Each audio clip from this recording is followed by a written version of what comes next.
kalau kita betul-betul kembali kepada Allah, misalkan kita dikhianati orang, kesalahan orang yang paling menyakitkan adalah kesalahan yang sifatnya itu mengkhianati kita.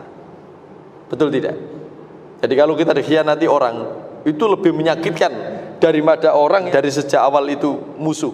Sehingga kata orang Jawa, ditulung mentung, disuwuk, tahu disuwuk dek? Didoain, disuwuk nyaduk, didoain itu malah ngelukai kita. Disuwuk nyaduk, dibelo kita bela-belain. Molo itu bahasa Jogja, molo itu mukul, dibela tapi malah mukul. Dibelo molo, dibantu buntu. Banyak orang kita bantu tapi dia yang malah membuntu kita, membuntu langkah kita, itu banyak. Dirangkul nungkul kata orang Jawa. Nanti kepireng dirangkul nungkul.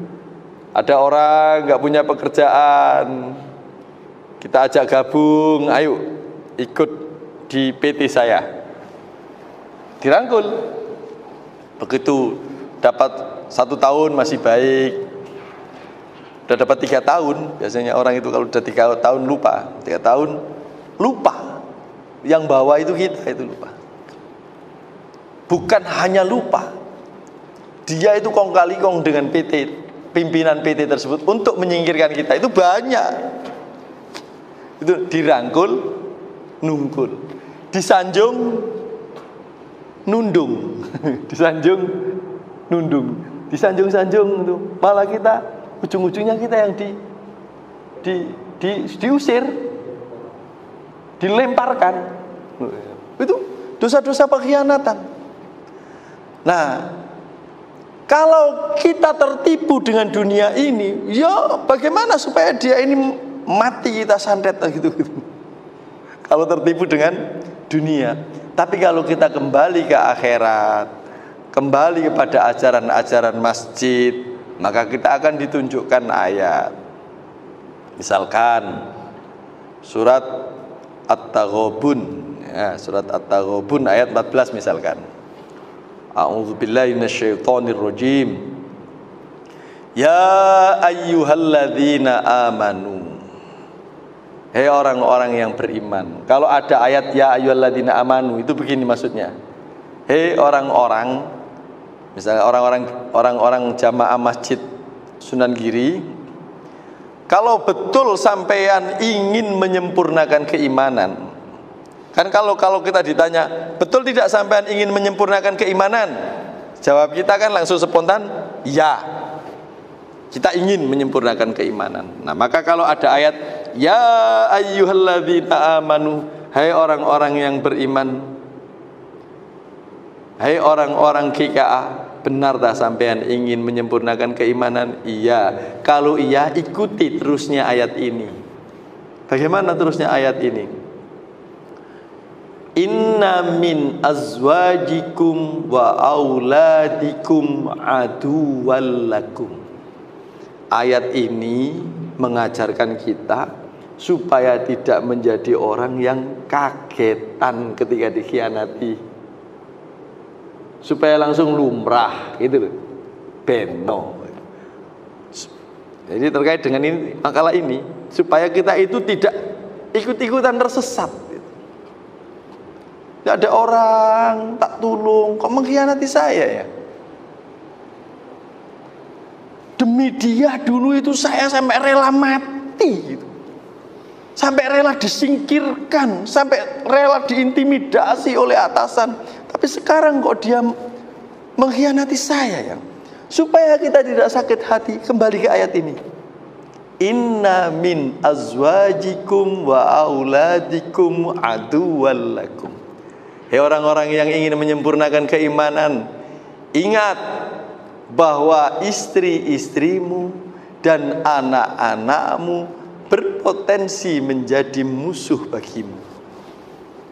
Apa yang bisa kita petik maksudnya? Jangankan orang lain yang bukan sanak saudara, Bu. Jangankan sahabat yang memang tidak ada di lingkup keluarga kita, istri dan anak yang demi dia kita rela melakukan apa saja, itu saja loh berpotensi aduwwal lakum. Diingatkan oleh Allah. Jadi kalau ada orang lain mengkhianatimu, jangan kaget. Caranya fahdharuhum, berhati-hatilah kalau pas menghadapi itu. Bagaimana? Ya kan kamu kemarin ngerangkul, itu mulia. Ada orang gak punya pekerjaan, kamu rangkul supaya dapat pekerjaan, itu mulia. Ada orang sakit, kamu doakan, kamu tolong, kamu bawa, kamu obatkan kemana-mana. Begitu sembuh, dia nendang kamu, misalkan begitu. Itu mulia. Kamu bantu, mulia itu. Fahdharuhum, hati-hatilah. Jaga, mulia itu sinar yang akan membawamu, menyelamatkanmu di akhirat besok. Jaga, fahdharu. Jangan sampai sinar itu redup. Jangan sampai hati ini kotor. Fahdharuhum. Jangan termakan, jangan fokus pada bentuk pengkhianatnya. Jangan, fokuslah pada kebaikan yang sudah engkau lakukan. Kontraknya kepada Allah, bukan kepada orang itu. Mengharap balik baiknya orang itu, sakpiro orang itu bisa membalas kebaikan, nggak akan bisa. Mengharapnya kepada Allah. Jaga itu, hatimu itu jaga. Jangankan orang lain, andaikan istrimu begitu pun, biarkan. Dia lari dengan orang lain, silakan gitu. Nah iso dituturi, jangan deh sakno anak kalau bisa. Kalau misalkan udah dituturi, biarkan. Kita jangan kotor. Oh tak bunuh nanti. Yang bawa istri saya tak bunuh. Itu berarti nggak jaga. Perintahnya Allah fahdharuhum, jaga. Jagalah dirimu dari godaan mereka itu, dari pengkhianatan mereka itu. Lanjutnya, wa in ta'fu, dan kalau engkau memaklumi, memaafkan, wa tasfahu, dan kemudian tidak marah walaupun dikhianati, wa taufiru, serta mau mengampuni mereka, fa innallaha ghafurur rahim, maka Allah itu akan mengampuni dosamu sebesar apapun dosamu. Kita punya dosa tidak, Pak? Punya betul? Ya. Ada bentuk istighfar yang dahsyat, itu bentuknya begini. Jadi kita diajari supaya kita nggak tertipu oleh permainan dunia ini. Walaupun dikhianati, ketawa-ketawa saja. Karena ada bentuk istighfar, walaupun kita nggak ngucap astagfirullahaladzim, dahsyat dan diampuni oleh Allah Subhanahu Wa Taala. Jadi berbahagialah orang-orang yang dikhianati. Tapi semoga kita tidak dikhianati. Ini andai kata, dan mungkin saja terjadi. Mungkin saja terjadi, Pak. Mungkin saja. Contohnya banyak banget. Misalkan ada terjadi, saya ceritakan ini, nyata, kejadian nyata. Dan ini saya ceritakan bukan curhat loh ya, bukan curhat. Supaya kita itu yang muda-muda ya, supaya kita lebih siap menghadapi hidup ini. Dan kalau dikhianati sewaktu-waktu, kita tidak usah terbakar atau ikut permainan dia. Ketika kita mau ngaplok dia, kita udah terbakar itu. Dan tidak memanfaatkan bahwa fa innallaha ghafurur rahim, ada bentuk istighfar yang tanpa kita istighfar astagfirullahaladzim, dosa kita diampuni, yaitu ketika kita dikhianati tapi tidak marah, langsung kepada Allah. Ini loh ya Allah, indahnya makhlukmu. Dulu dia yang saya bantu-bantu, sekarang dia begini kepadaku ya Allah. Indah sekali ya Allah, semoga engkau mengampuniku ya Allah. Gitu. Itu biar fahdharuhum, sinar yang ada di dada kita waktu menolong itu enggak redup. Kalau kita dikhianati dan kemudian mengikuti mainan dia, berarti sinar yang kemarin-kemarin itu menyala-nyala itu redup. Maka bahasanya fahdharuhum, jaga dirimu ketika ada kayak gitu, supaya nggak kagetan bagaimana. Ya, ada orang pegawai negeri, pangkatnya rendah, wajahnya nggak ganteng, tapi istrinya cantik. Dulu kawinnya itu digaduk-gaduk sama orang kampung, karena orang ini memang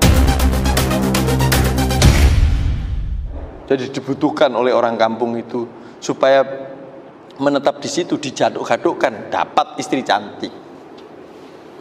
Dalam perkembangannya kok gak sugih-sugih. Singkat cerita diusir-usir sama istrinya. Baliklah ke kampungnya yang jauh di mata, jauh sekali. Akhirnya ada orang dermawan. Bagaimana ya supaya bapak itu tetap mengabdi di sini? Dijemput kampungnya yang jauh sana. Sampeyan balio ke kampungku biar bisa bantu orang.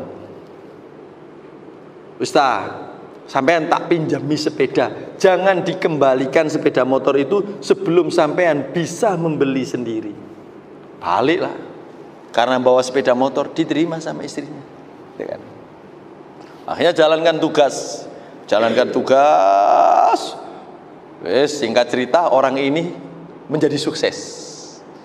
Sugih, anaknya juga wis banyak, tapi tidak cerita kepada anak-anaknya bahwa dia pernah mengalami kayak gitu, ditolong orang kayak gitu, tidak cerita. Suatu saat orang yang nolong tadi, namanya roda berputar ya, orang yang nolong tadi menjadi orang yang nggak beruntung, coro ekonomi ya keteleyek, coro nasib ya elek gitu kan, mengalami fitnah. Oh, namanya fitnah ya belum tentu benernya. Ya Allah, anaknya orang yang ditolong tadi semuanya nggak nyisa satu pun, ikut menghujat, memaki-maki, menghakimi orang yang nolong bapaknya tadi. Coba kalau yang nolong tadi wis nasibe keteleyek itu nggak kembali ke ayat itu, apa enggak bapakmu biyen gitu kan, bapakmu biyen tak tolong kan gitu kan. Tapi kalau kita terpancing ke sana, nah nggak kembali ke ayat itu. Artinya apa di dalam dunia ini? Ya Allah Bapak, monggo hati-hati ngawal hati ini. Maka itu kenapa kalau khutbah wajib hukumi, khotib itu mengingatkan ittaqullah, wajib. Kalau nggak ada itu khutbahnya nggak sah. Kalau khutbahnya nggak sah berarti sholat Jumatnya nggak sah. Ya karena itu supaya kita itu menjaga hati kita. Jiwa itu kalau nggak dikawal, kita tidak akan bisa menjadi tua. Maka kita perlu mengawal jiwa kita supaya menjadi tua, supaya betul-betul ya ayyuhalladzina amanu tadi kita yang menyambut, supaya kita semuanya didewasakan keimanan kita. Amin ya robbal alamin.